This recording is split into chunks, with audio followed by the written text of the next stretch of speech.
Late last year, Taiwan passed housing tax amendments to tackle property speculation.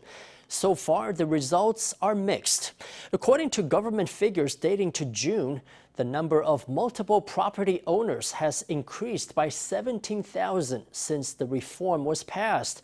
Although fewer people hold 4 or more non-primary residences, there are now more people who own 1 or more. Many investors choose to buy homes and make an income from rent. During tax season next May, they will face a higher burden due to the so-called House Hoarding Tax 2.0. According to the latest government figures, 563,100 people in Taiwan own at least one home that they don't live in.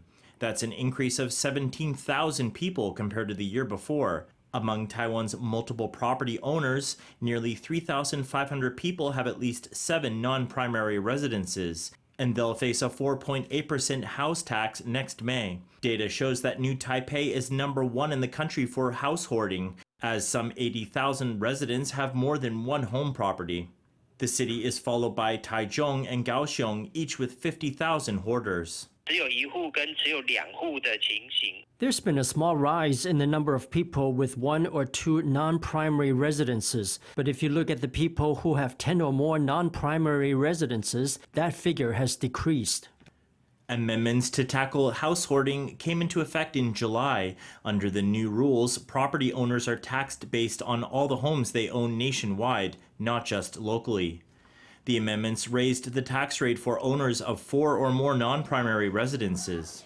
Since the policy was finalized, there's been a decrease in people with 4 or more non-self-occupied homes, with the figure dropping by 434 year on year.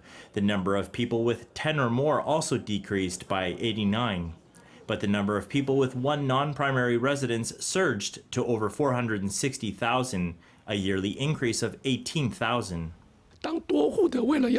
We're seeing a slight deterrent effect on the multiple home ownership for the purpose of tax evasion, but it's only affecting people with 4 or more non-primary residences.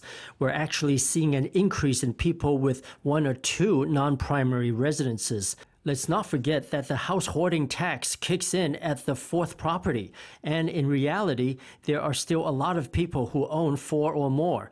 If this tax reform is so effective, why are housing prices still going up? One expert says the new house hoarding tax may deter some unscrupulous behavior, but it hasn't brought down housing prices. He says that raising taxes won't be enough to achieve housing justice.